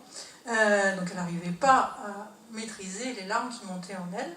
Et elle a décidé, sa cheville avait énormément gonflé, elle a décidé, clopin-clopant, de passer par les petites criques où on allait se baigner. On était en février-mars pour mettre sa cheville dans l'eau, pour que ça refroidisse son pied, puis que ça lui refroidisse les idées, qu'elle puisse revenir vers nous avec les idées claires. Et elle est arrivée copain, elle a descendu, elle a fait le choix de descendre des escaliers quand même un petit peu abrupt, elle met son pied dans l'eau, et là, surprise, au lieu de la calmer, elle se remet à pleurer de plus belle. Et dans le kaléidoscope de ses larmes, elle voit quelque chose qui brille à ses pieds, donc elle le ramasse, et c'était une petite carapace de crabe, un crabe qui venait tout juste de muer, elle l'a compris, parce que à l'intérieur de la carapace, c'est brillant en fait, c'est bleu, c'est un bleu avec des petites étoiles de nacre, comme on a sur les ciels de Marie dans les églises, en fait, souvent le ciel bleu est représenté avec des petites étoiles de nacre. C'est là qu'elle s'est rendue compte que le crabe venait tout juste de muer, et en effet, dans sa main, avec l'oxygène de l'eau, l'oxygène de l'air, l'intérieur de la carapace s'est oxydé. Évidemment, elle n'a pas pu s'empêcher de faire le parallèle entre ce qu'elle était en train de vivre, cette mue du crabe. Le crabe était trop à l'étroit dans sa carapace, il avait un appel à la vie à laquelle il ne pouvait faire que de répondre. Et en perdant sa carapace, il allait être tout mou pendant quelques minutes, donc il risquait de se faire boulotter. Mais il a répondu à l'appel de la vie, et c'était ce qui se passait pour elle aussi. Elle ressentait cet appel à la vie, elle allait quitter sa carapace, parce que pour le coup, ses galons et son uniforme, c'était aussi une carapace, la protection du ministère de la Défense, etc. Vous voyez tous le symbolisme. Et puis son pied droit s'était avancé, donc c'était douloureux pour elle. Donc elle s'est rendue compte du parallèle, du symbolisme de la situation.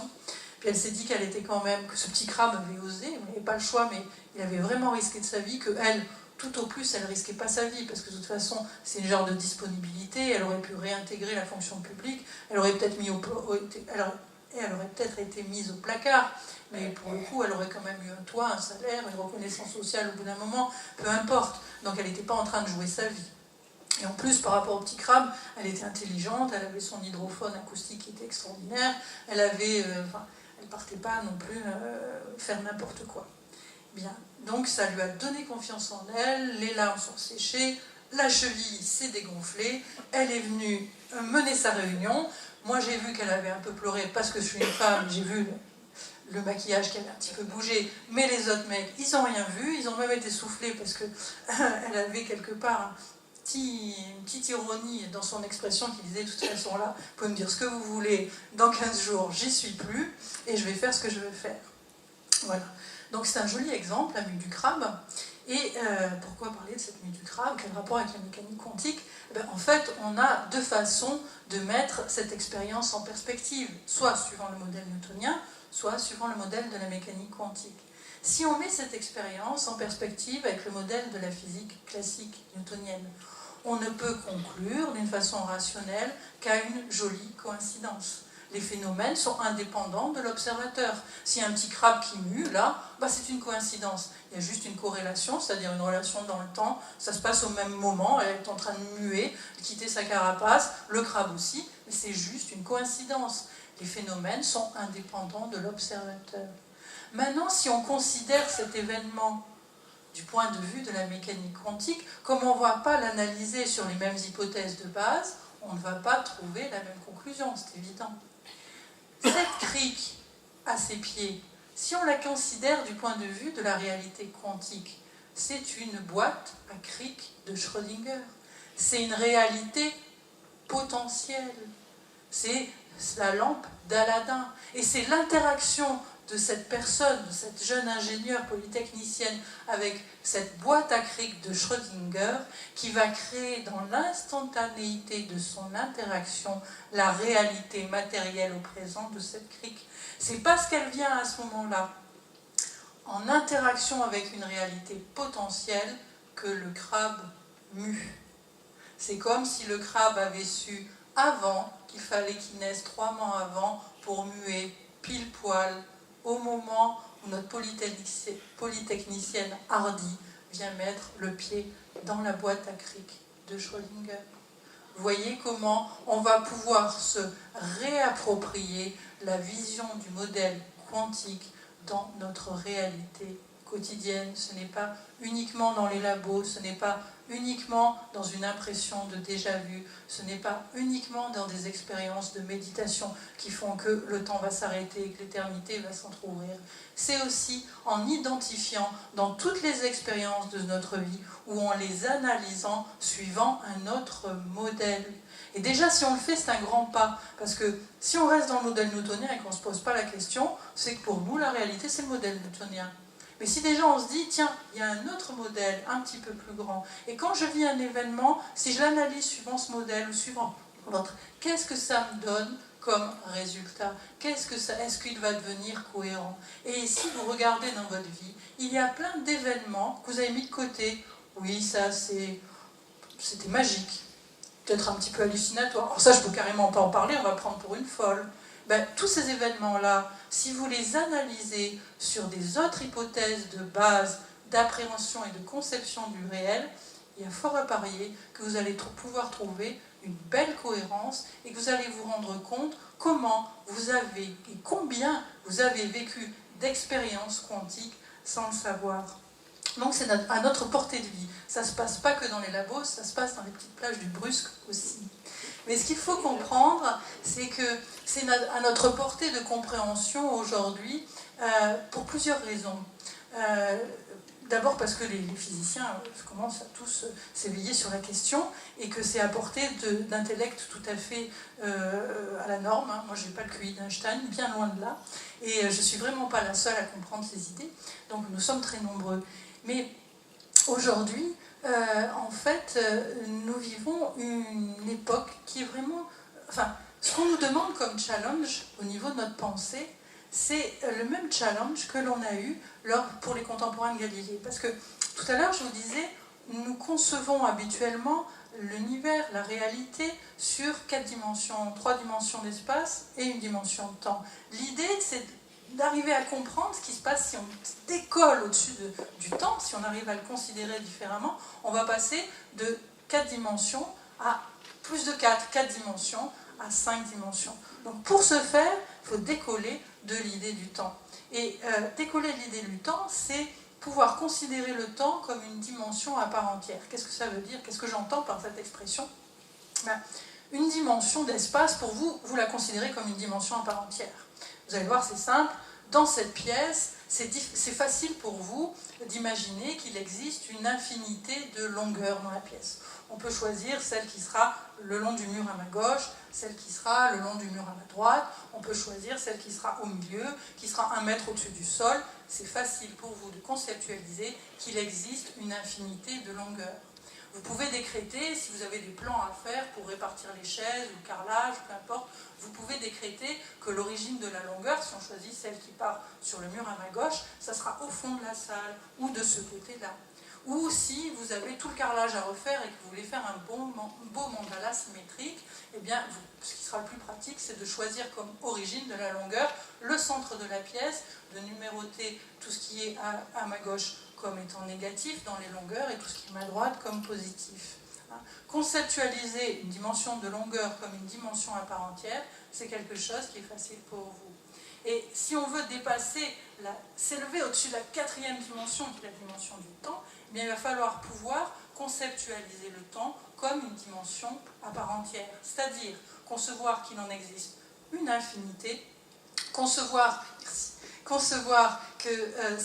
ce temps, on peut en choisir l'origine, d'un côté ou de l'autre, qu'on peut l'arpenter dans un sens ou dans un autre. Et ça peut paraître encore toujours quelque chose de difficile, mais déjà vous avez progressé depuis le début de notre intervention, je pense. Mais en fait, ce qui fait que c'est vraiment à notre portée, et pour dans pas très longtemps, et de mieux en mieux, c'est que déjà, comme je vous le disais, notre civilisation occidentale a connu un pareil challenge.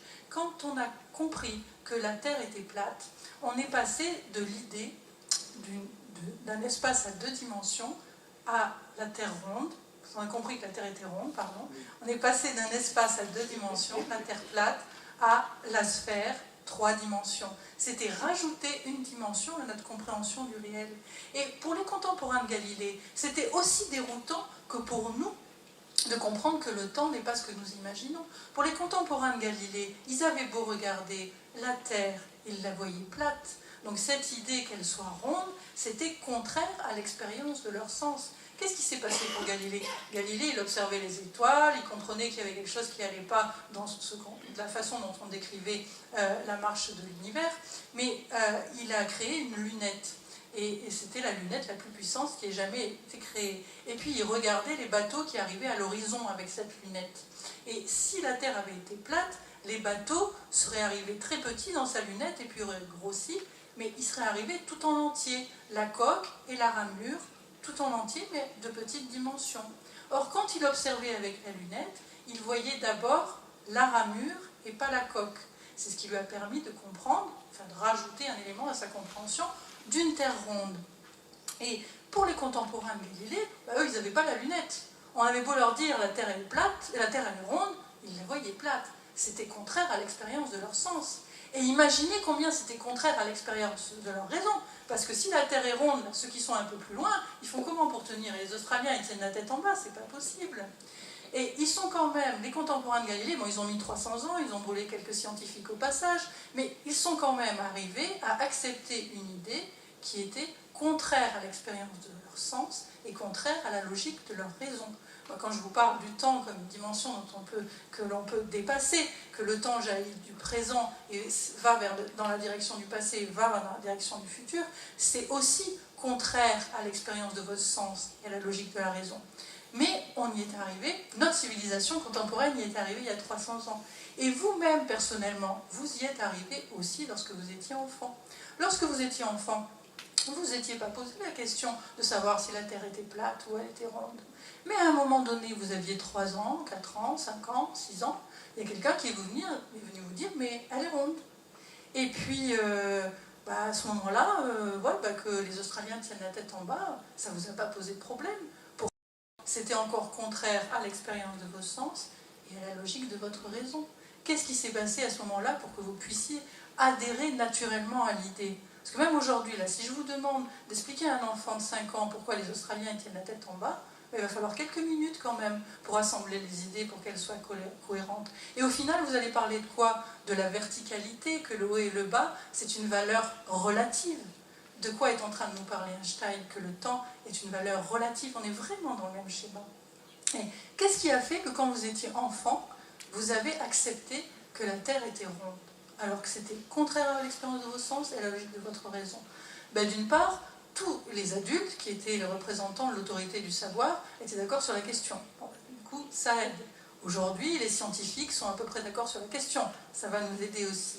Mais surtout, parce que ce n'est pas tellement la théorie, mais c'est surtout ce qui nous fait accepter cette idée-là, ce qui nous a fait accepter cette idée-là, et moi particulièrement pour ma génération, je suis née en 66, c'est l'imagerie collective. Sur ma table de chevet, j'avais une lampe de chevet qui était un globe terrestre. J'avais pas sur mon mur une affiche de chanteur, j'étais déjà scientifique au départ, je crois, très jeune, ça m'intéressait, j'avais une photo de la Terre prise de la Lune par Armstrong. Et puis après, quand ma sœur est née quelques années plus tard, à 4 heures au goûter, quand on sortait de l'école, c'était une foultitude de dessins animés intergalactiques, c'était Goldorak. Et j'avais des planches de tout l'univers. Donc quand on est venu me dire « la Terre est ronde », ça ne m'a pas choqué, parce que dans mon imagerie collective, j'avais vraiment beaucoup d'idées qui me permettaient de l'accepter. Et aujourd'hui, si vous regardez l'imagerie collective, en ce qui concerne la mécanique quantique et la nature du temps, eh bien, l'imagerie collective abonde. Ça commençait déjà même dans les années 1910-1920. Picasso, Dali, avec ses horloges molles, nous parlait déjà d'une nature du temps qui était différente. Le cubisme aussi, c'est voir les choses sur plein de différentes perspectives. Donc c'est la multiplicité des espaces-temps. Donc on l'avait déjà dans l'art, on l'avait chez les philosophes, mais aujourd'hui on l'a en littérature. Moi j'écris des livres qui sont des romans de fiction qui viennent abonder l'imagerie collective, et je ne suis pas la seule. Il y a des grandes têtes d'affiches comme Musso qui a écrit Le livre de demain, et puis plein d'autres. Je vous ai laissé un petit papier où je récapitule les livres que vous pouvez trouver sur le sujet de l'imagerie collective, et surtout la liste des films, et des films grand public. Parce que quand on va s'adresser à l'inconscient collectif, plus le film sera grand public, plus ça nous montrera comment notre inconscient collectif s'ouvre à l'appréhension de ces idées. Alors sur la nature du temps, un film que vous avez sûrement déjà vu, c'était un film très sympathique quand il est sorti à l'époque, c'était Retour vers le futur. Rien que Retour vers le futur, ça nous permet de commencer à nous questionner sur la nature du temps. Et il y a 3 films sur la nature du temps qui sont exceptionnels à voir si vous avez l'occasion, un long dimanche pluvieux, de les regarder les uns à la suite. C'est Contact avec Jodie Foster, vous aurez la liste là si vous voulez. Contact avec Jodie Foster qui a été réalisé en 1997, où dans cette histoire-là, eh bien, à la fin de ce film, le film dure assez longtemps, c'est très bien fait, et les 5 dernières minutes, c'est la clé, c'est le suspense, ça va être l'explication de la relativité du temps. Mais dans ce film, les scientifiques n'acceptent pas encore la relativité du temps, ils ont bien envie de brûler Jodie Foster au bûcher de la rationalité. Donc ça, c'était en 1997. Et puis, 20 ans après, il y a le film Interstellar, je ne sais pas si vous l'avez vu, il est passé ce week-end sur France 2, dimanche soir, voilà. Et en fait, celui-là est vraiment très très réussi, parce qu'il met en scène les jumeaux d'Einstein du début à la fin. C'est toujours, vous avez le héros qui va sauver le monde, il est sur un vaisseau, il faut qu'il descende sur une planète où la gravité, donc l'espace-temps est différent de celle du vaisseau, il intervient pendant 1h30, et quand il remonte, celui qui l'attend sur le vaisseau, il a vieilli de 23 ans, 4 mois, 8 jours, et je ne sais plus parce qu'il a compté les jours, parce que c'était un petit peu long. Donc ça met en scène tout le temps la relativité du temps. Et ce qui est très intéressant, c'est qu'à 20 ans d'écart, on voit comment l'inconscient collectif est prêt à s'ouvrir à ses idées. 20 ans avant, on met encore en scène un scientifique qui veut brûler ceux qui parlent de la relativité du temps. Et 20 ans après, c'est carrément toute la trame du film. Et vous en avez un dernier qui est un peu moins grand public, parce qu'il est très fin et très subtil et très intelligent, donc un peu moins gros blockbuster américain.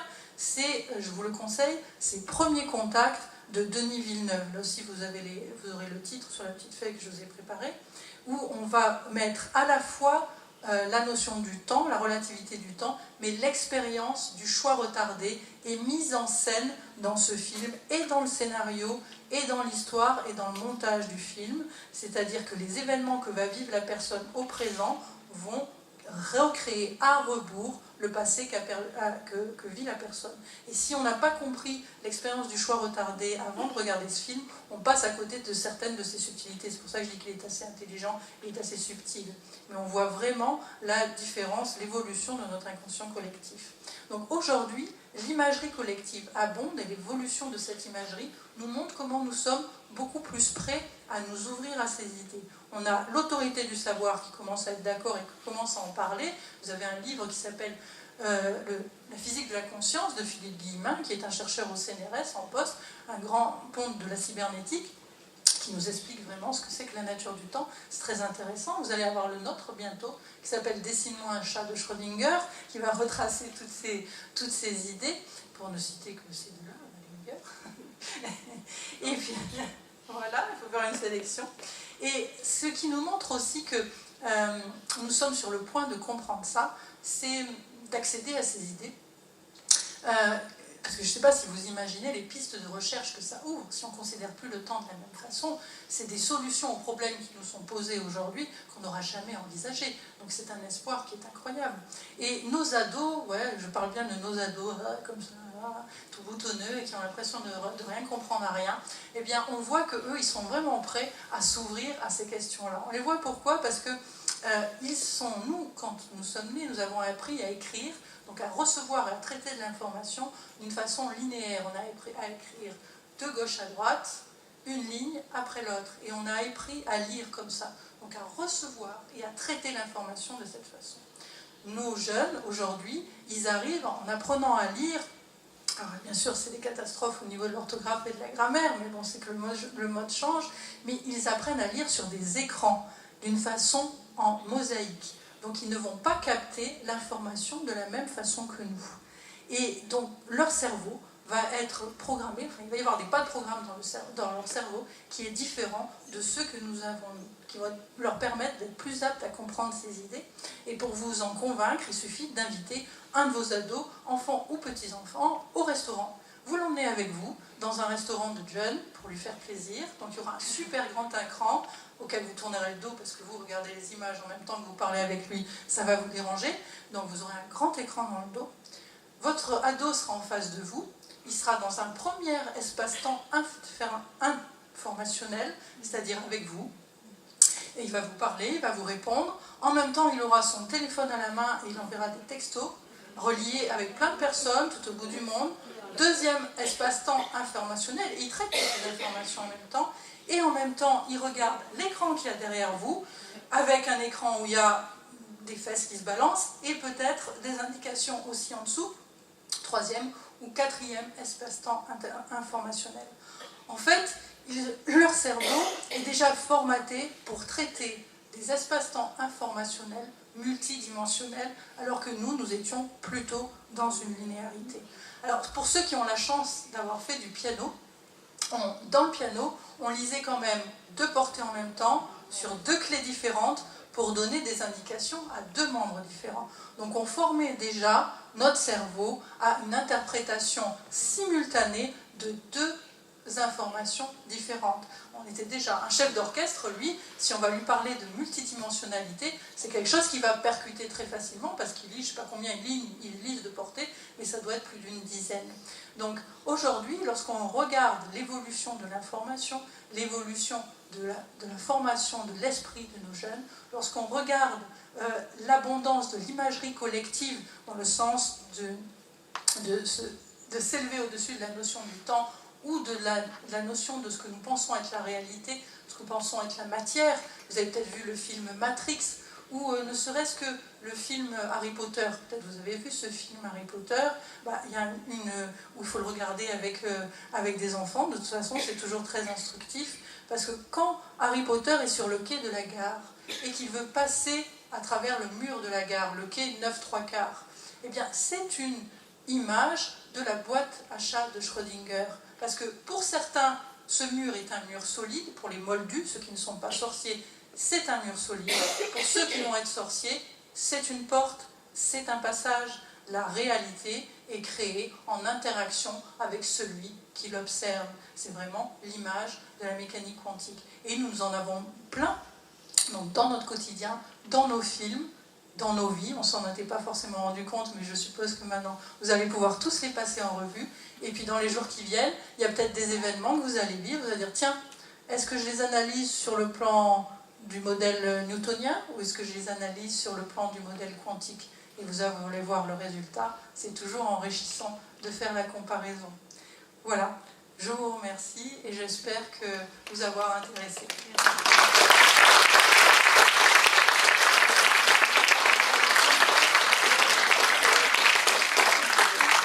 Merci à Virginie, c'est toujours un bonheur de la suivre et de se laisser guider par elle. Donc on a été très très long, mais j'ai pas surpris de bâillements ou de visages désespérés. Donc on va se donner quand même 10 minutes, un quart d'heure pour l'échange avec vous.